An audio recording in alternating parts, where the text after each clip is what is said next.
संसद भवन में इस वक्त कैबिनेट की बैठक जो है वो शुरू हो चुकी है।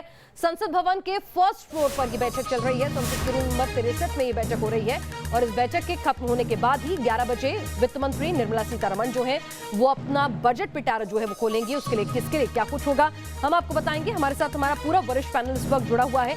योगेंद्र यादव जी भी हमारे साथ लगातार जुड़े हुए हैं। योगेंद्र जी, जब इकोनॉमिक ग्रोथ जो है वो नेगेटिव में जा रही है, कोरोना काल में एक मुश्किल वक्त जो है वो पूरी दुनिया ने देखा है अर्थव्यवस्था के लिहाज से, ऐसे में कृषि सेक्टर के लिए, किसानों के लिए और साथ ही साथ रूरल सेक्टर के लिए एक बड़ा बजट जो है एलोकेट कर पाना सरकार के लिए क्या मुमकिन होगा? हरवीर जी, योगेंद्र जी अभी हमारे साथ नहीं है, यही सवाल मैं आपके पास लेकर आती हूँ। बिल्कुल ठीक कहा है कि जब निराशा का इतना बड़ा आलम था चारों तरफ, सारी इकोनॉमी एकदम बिल्कुल सुस्त पड़ गई थी या बंद पड़ गई थी और हमारा जो जीडीपी का जो है वो 7% से ज़्यादा हम लोग कॉन्ट्रैक्ट हो रहे हैं इस बार 7.7%। एग्रीकल्चर ने 3.4% की ग्रोथ दी है। तो जो अगर एग्रीकल्चर की ग्रोथ को अगर आप अलग कर लेंगे तो ये आपका जो कॉन्ट्रैक्शन है वो कम से कम 1 से 1.5% बढ़ जाता है जीडीपी का। और दूसरा एक पक्ष इसका ये था, एक तो एग्रीकल्चर में ग्रोथ आई है। ग्रोथ का मतलब है लोगों के पास जब उत्पादन बढ़ा तो पैसा भी गया हाथ में, लोगों को काम भी मिला और उससे जो हमारी ग्रामीण आबादी है उसको एक इस संकट के टाइम में एक स्थिरता मिली, किसी तरीके से काम धंधे में उनके हाथ में पैसा गया। तो अब हमें उस तरीके से देखना चाहिए, क्योंकि खैर एग्रीकल्चर एक ऐसा भी सेक्टर है जो एक नेचुरल प्रोसेस उसमें है और सरकार ने जब रेस्ट्रिक्शन लगाए थे उसके तुरंत बाद एग्रीकल्चर एक्टिविटीज़ के लिए ढील देना शुरू कर दिया था, और क्योंकि उसमें सोशल डिस्टेंसिंग भी संभव था, लोग अलग अलग काम करते हैं, लेकिन वो मुश्किल दौर था। और एक चीज़ मैं कहूँगी वहाँ पर ये सरकारों ने भी अच्छा किया कि प्रोक्योरमेंट था, फसल आ रही थी, उस वक्त हार्वेस्टिंग होनी थी और वो बड़े तरीके से प्रोक्योरमेंट का प्रोसेस बहुत सफल रहा। तो एक तो ये है उसमें। तो अब ऐसे में एग्रीकल्चर ने अपना काम किया और इंडस्ट्री को ग्रोथ दी। फर्टिलाइजर सेक्टर में आपका 25% तक का जो है इस बार ग्रोथ आया बिक्री में। ट्रैक्टर्स की बिक्री बढ़ी जबकि सारा ऑटोमोबाइल इंडस्ट्री डूब रहा था और रूरल इकोनॉमी में जो भी दूसरे सेक्टर्स का जो खपत थी वो उसके चलते बढ़ी। अब सवाल है कि संकट में एग्रीकल्चर ने आपका साथ दिया बाकियों से ज़्यादा, तो क्या अब बजट में क्या आप उसको रिवॉर्ड करेंगे? वो जो उन्होंने मदद की उसका बिल्कुल। सर, मैं आपसे समझना चाहूंगा, एग्रीकल्चर स्टेट सब्जेक्ट है, क्या आपको लगता है कि सारी उम्मीदें वित्त मंत्री से, केंद्रीय वित्त मंत्री से करना वाजिब होगा या राज्यों के स्तर पर भी अपनी अपनी जिम्मेदारियां हैं जो निभाएं तो हालात बदल सकते हैं? हमारे पास 2 उदाहरण है, पंजाब और बिहार। बिहार और पंजाब के किसानों की जो आमदनी है उसमें 4 गुने से ज्यादा का अंतर है। सर, वजह कुछ और भी हो सकती है। मनोज, देखिए एक दो वजह ये, मैं आता हूँ सर आपके पास। मनोज सर। नहीं, ठीक है, हरवीर को मेरे जी हरवीर सर बताइए। देखिए एग्रीकल्चर जो सेक्टर है उसका जो सबसे बड़ा क्राइसिस है वो इन्वेस्टमेंट का क्राइसिस है। पब्लिक इन्वेस्टमेंट बहुत तेजी से घटा है और प्राइवेट इन्वेस्टमेंट भी बहुत तेजी से उसमें नहीं बढ़ा।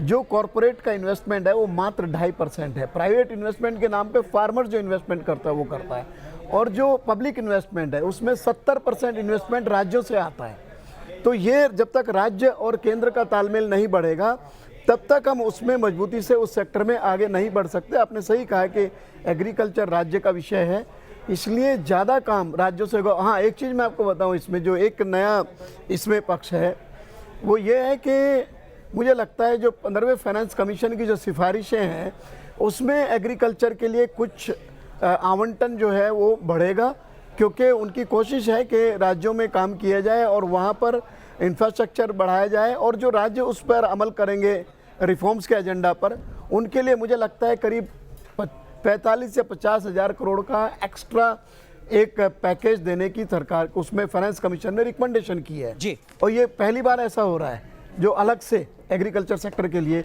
जो रिफॉर्म्स के स्टेप्स को आगे बढ़ाएंगे, उन राज्यों को इंसेंटिवाइज किया जाएगा। ये एक बड़ी चीज़ मुझे लग रहा है, कहीं ना कहीं बजट में हमें इसके ऊपर निगाह रखनी चाहिए। मनोज सर, राज्य भी कुछ कर सकते हैं सर अपने स्तर पर एग्रीकल्चर के मोर्चे पर खास? हाँ, देखिए एग्रीकल्चर के मोर्चे पे क्या पूरे इकोनॉमी में ही अगर हम देखें तो राज्य की जो भूमिका होती है वो एक अहम वो है भूमिका है, चाहे हम उसको इंफ्रास्ट्रक्चर डेवलपमेंट की बात करें या फिर किसी भी उसमें लें, क्योंकि इकोनॉमी में क्या हर उसमें जितना केंद्र की भूमिका है उससे ज़्यादा राज्य की भूमिका है।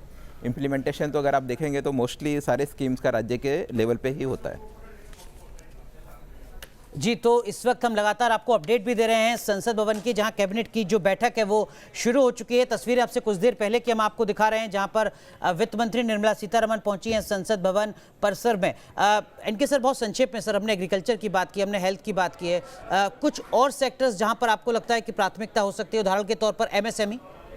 देखिए, एक तो साफ है कि अर्बन अनएम्प्लॉयमेंट के लिए कोई ना कोई स्कीम ये ज़रूर लाएंगे, क्योंकि लॉस ऑफ जॉब जो हुआ है अर्बन सेक्टर में वो काफ़ी ज़्यादा हुआ है। लिहाजा मनरेगा की तरह कोई अर्बन में आ सकता है। दूसरा एक जो चेंज होगा, डेट GDP रेशियो की तरफ जाएंगे बजाय इसके कि, क्योंकि उससे फिस्कल डेफिसिट आपका कंट्रोल में रहता है, ये मैसेज जाता है। तो अब की बार एक नया प्रोसेस शुरू करने जा रहे हैं जिसमें कि डेट GDP रेशियो लेंगे बजाय इसके कि बोरोइंग GDP रेशियो लें, जो उसी साल के बोरोइंग से होता है। डेट GDP रेशियो का फायदा ये होता है कि जो पुराने डेट सर्विसेज है, जो डेट आपने लिया है, उसको भी जोड़ लिया जाता है। नतीजा ये होता है कि फिस्कल रिस्पॉन्सिबिलिटी का मैसेज आपका जाता है। तो जो अब जब बोरोइंग करेंगे तो मेरे ख्याल से इसका आज जो ये करने जा रहे हैं कि डेट GDP रेशियो देंगे आपको, जो अभी तक नहीं दिया जाता था। तो भारत के बजट पे ये शायद पहला एक नया वो होगा, पड़ाव होगा, जिसमें कि डेट GDP रेशियो पे जाएंगे। और अर्बन अनएम्प्लॉयमेंट के लिए जो जबरदस्त हुआ है उसके लिए कोई ना कोई स्कीम जरूर देंगे, ये मुझे लग रहा है। ठीक है, हमारे साथ इस खास कवरेज में हमारे वरिष्ठ सहयोगी दीपक चौरसिया जी भी जुड़ चुके हैं। दीपक सर, सबसे बड़ा सवाल अनुराग मेरे मन में सिर्फ एक है। कल से जो के सुब्रमण्यम है वो लगातार एक बात कह रहे थे, और वो बात बराबर यही कह रहे थे कि पंत की तरह बैटिंग करेगी इस बार सरकार, ऑड सिचुएशन में भी बेहतर, ठीक उसी तरह का गाबा का जिस तरह से टेस्ट मैच का परिणाम हुआ था। मनोज सर, वैसी उम्मीद दिखाई दे रही है आपको बैटिंग की, पंत की विपरीत परिस्थितियों में बहुत बेहतरीन खेल? देखिए, ऐसा है कि जो हमारी वित्त मंत्री थी उन्होंने भी कहा था कि नेवर लाइक बिफोर बजट, क्योंकि अगर आप देखें तो इस बारी जो हालात थे, कोरोना थे या पेंडेमिक था, ये जो साल था ये साल ही ऐसा था कि हमने आज से पहले कभी नहीं देखा। तो और ऐसी जो विपरीत स्थितियां हमने झेली, तो सरकार और हमारी जो अर्थव्यवस्था है वो -7.7% कॉन्ट्रैक्ट हुई, जो कि हिंदुस्तान के इतिहास में आज़ादी के बाद सबसे ज़्यादा है। और अगर हम देखें तो पूरे संसार में पेंडेमिक में डेवलपिंग कंट्रीज़ में जो असर पड़ा है, उसमें हिंदुस्तान में इसका असर सबसे ज़्यादा पड़ा है। तो हमारे सामने आज की डेट में मेरे को लगता है दीपक की कोई और ऑप्शन नहीं है। हमें कुछ ऐसे ड्रास्टिक चेंजेस करने पड़ेंगे, हमें बोरोइंग ज़्यादा करनी पड़ेगी, हमें अपने सिस्टम में ज़्यादा पैसा डालना पड़ेगा। आपको ध्यान हो ताकि जो भी उसका नेगेटिव इम्पैक्ट था वो कम हो और हमारी अर्थव्यवस्था वापस अपनी पटरी पर आए। जब भी हम पेंडेमिक की बात करते हैं, हमारे ध्यान में हमारे दिमाग में जो इमेज बनती है वो क्या है? आपने देखा होगा, माइग्रेंट वर्कर बेचारे कितने कई दिन हफ्तों तक पैदल चल के जा रहे हैं। तस्वीरें शायद सबको याद है। अब वित्त मंत्री की मेरे ख्याल से सबसे बड़ी जो प्रायोरिटी होनी चाहिए वो होनी चाहिए कि उस आदमी को दोबारा से नौकरी मिले। उसके लिए बहुत ज़्यादा ज़रूरी है कि हमारी अर्थव्यवस्था ठीक हो। उसके लिए बहुत ज़्यादा ज़रूरी है कि हम लोग इंफ्रास्ट्रक्चर, टेक्सटाइल, हेल्थ, उन सेक्टर्स में हम लोग ज़्यादा पैसा खर्च करें, ताकि इनके हाथ में डिस्पोजेबल इनकम हो, डिमांड भी बढ़ेगी, उससे हमारी जो इकोसिस्टम है वो पूरा का पूरा ठीक होगा। सर, एक तबका ऐसा है जो ये कहता है कि देखिए, जब आप बोरिंग करते हैं तो फिर आपका जो घाटा है राजकोषीय वो गड़बड़ाता है, और जब वो गड़बड़ाता है तो उसका सीधा असर महंगाई पर पड़ता है। क्या ये कहीं कुछ डराता है लोगों को? नहीं, देखिए, ऐसा है कि जो फिस्कल डेफिसिट की जो हम बात करते थे, उसका सबसे बड़ा इम्पैक्ट ये होता था कि इंटरनेशनल एजेंसीज हमारी रेटिंग कम करती थी। लेकिन अब वो माहौल अभी इस बारी तो बिल्कुल अलग है। कई सारे कंट्रीज़ ने अपनी करेंसी को छापना को काफ़ी ज़्यादा छाप दिया, लेकिन किसी ने कुछ नहीं बोला। तो इसीलिए अगर फिस्कल डेफिसिट का एक फिगर है जो हमें कम से कम 1-2 साल तक तो हमारे ध्यान में ही नहीं आना चाहिए। इस बारी कहते हैं कि जो फिस्कल डेफिसिट है 3.5% से बढ़कर 7% तक होगा। मेरे ख्याल से तो फिस्कल डेफिसिट को हमें थोड़ा साइड में रखना चाहिए, उसमें फ्लेक्सिबिलिटी हमें रखनी चाहिए, और हम जितना पैसा सिस्टम में डाल सकें, अपनी इकनॉमी को हमें ठीक रास्ते पे लाने के लिए हमें जो भी करना चाहिए वो हमें करना चाहिए। प्रायोरिटी सेक्टर में इंफ्रास्ट्रक्चर की जैसे हम बात कर रहे थे, इंफ्रास्ट्रक्चर में हम जितना पैसा डालेंगे तो जॉब का जनरेशन उतना ज़्यादा होगा। इंफ्रास्ट्रक्चर का एक जो इफेक्ट होता है वो बाकी सेक्टर्स में भी होता है। जिस समय ज़्यादा हम इंफ्रास्ट्रक्चर में खर्च करते हैं, तो जो स्टील सेक्टर है, इन्वेस्टमेंट एक फैक्टर है जो हाँ बड़ा है। हाँ जी, तो स्टील है और वो है सीमेंट है, उन सारे के सारे सेक्टर्स में भी हम देखेंगे कि वहाँ भी जॉब क्रिएशन बहुत होता है जी। और वो इकोनॉमी में एक बहुत बड़ा बूस्ट होता है। सबसे बड़ी खबर आ रही है, संसद में कैबिनेट की बैठक खत्म हो चुकी है। ये बैठक इसलिए होती है ताकि कैबिनेट बजट को अप्रूव कर सके, वो प्रक्रिया पूरी हो चुकी होगी। लेकिन बजट और बजट के साथ ग्रोथ, एनके सिंह सर, सबसे पहली बात मैं आपसे यही जानना चाहूंगा कि एक इंटरनेशनल एजेंसी कह रही है कि हम 10 प्लस की ग्रोथ के पास पहुंचेंगे। क्या आपको लगता है 10 की ग्रोथ हमारी हो पाएगी आने वाले समय में, आने वाले फाइनेंशियल ईयर में? देखिए बहुत सिंपल है कि लो उस बेस से, लो फिगर से आपको अचानक क्वांटम जंप मिलेगा 2021 के बाद। तो आज जब -7.7 कॉन्ट्रैक्शन है तो उसके अगले साल में जाहिर है कि थोड़ी सी भी इकोनॉमिक एक्टिविटी होगी तो 11% अब पहुंचना बहुत बड़ी बात नहीं है, क्योंकि लो से आप जा रहे हैं। जैसे मान लीजिए कि एक लो बिहार में अगर बहुत ही बुरी स्थिति है हर आंकड़े की, तो थोड़ा सा मेहनत गवर्नमेंट कर देती है तो आंकड़े काफ़ी तेजी से बढ़ जाते हैं, क्योंकि परसेंटेज बढ़ जाता है। तो इसलिए 11% कोई बड़ी बात नहीं है। लेकिन टोटल अगर आप देखेंगे तो जो लॉस होगा हमारा, एक्चुअली हम तब फिर प्री 2019 के पोजीशन में आ जाएंगे जी। अगर 11% की ग्रोथ होती है तो हम 2019 की पोजीशन में आ जाएंगे। ये एक प्लस पॉइंट होगा। और मेरे ख्याल से इस समय इकोनॉमी में जहां से भी पैसा आए, डिसइन्वेस्टमेंट से आए, बोरोइंग से आए और फिस्कल डेफिसिट, पॉल क्रुगनर ने बड़ा बढ़िया कहा था कि ये मिसनॉमर है। फिस्कल डेफिसिट से आप डरिए नहीं, इंटरनेशनल सेंटीमेंट भी ज्यादा दिन नहीं रहता है। लिहाजा एक तो ये है, दूसरा आप सुपर रिच टैक्स जो है सेस जी।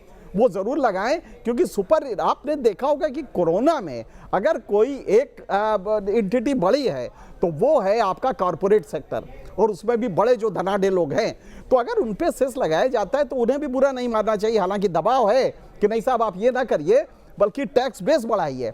एक चाट वाला जो है दिन रात वो खूब कमाता है लेकिन टैक्स नहीं देता है, उसी तरह डॉक्टर्स तमाम है नहीं देते हैं। तो मेरे ख्याल से टैक्स वैक्स बढ़ाना एक साधन हो सकता है, लेकिन इस समय हमारी जरूरत है कि किसी तरह से आप सुपर रिच पे टैक्स लगाएं ताकि वो पैसा लेकिन आए। हरवीर सर, बहुत संक्षेप में अगर आप बता सके सर, तो इसका मतलब ये है कि मौजूदा स्थिति में 5 ट्रिलियन की इकोनॉमी या इस तरीके की जो तमाम बातें थी, डबल डिजिट ग्रोथ, इनको हमें भूलना होगा। पॉलिटिकल पार्टीज को भी समझना होगा देश की हालत को। बिल्कुल भूलना होगा। देखिए ये अनप्रेसिडेंटेड टाइम है, इसमें हम बिल्कुल वो जो पहले बातें कही जा रही थी साल भर पहले, दुनिया बदल चुकी है उसके बाद से। क्योंकि हम एक तरफ तो हम ग्रोथ कर रहे थे, हम हालांकि पहले भी ग्रोथ का जो साइकिल था वो थोड़ा नीचे आया था, बट हम कम से कम 4-5% बढ़ रहे थे, वहाँ से हम गिर गए नीचे से 1.7%। तो यहाँ पे हम, बिकॉज इकोनॉमी का आपका साइज फिर से छोटा हुआ है, उसको हम उस पेस में या तो हम 7-8% बढ़ते रहे और बढ़ते बढ़ते हम लोग 5 ट्रिलियन हासिल कर लेते, जो टारगेट था उससे हो सकता है 1 साल बाद कर लेते, वो कोई मुश्किल नहीं था आंकड़ा। लेकिन सवाल है कि अब हमें नए सिरे से शुरुआत करनी है। और दूसरी बात है कि ये एक नॉर्मल फाइनेंशियल ईयर होने जा रहा है लकीली, क्योंकि जिस तरह की एक्टिविटीज हैं, जो नंबर आ रहे हैं, जीएसटी के भी जो नए नंबर आ रहे हैं, तो इस संकट के बाद नॉर्मल ईयर है, तो सरकार को यही सोचना पड़ेगा। और मेरा तो मानना ये है कि ये गवर्नमेंट का 1/3 पीरियड जो है पूरा हो गया है, एक नॉर्मल ईयर आपको मिलने जा रहा है। तो ये वाला जो बजट है ये बहुत ही इनके हिसाब से स्ट्रेटेजिक और ऐतिहासिक होना चाहिए, क्योंकि आपके पास समय होगा चीजों को आगे ले जाने का। ब्रेक के बाद हम बात करेंगे कि जो पॉलिटिकल चैलेंजेस हैं उससे इकोनॉमी कितनी प्रभावित होती है, उस एंगल पर भी जाएंगे।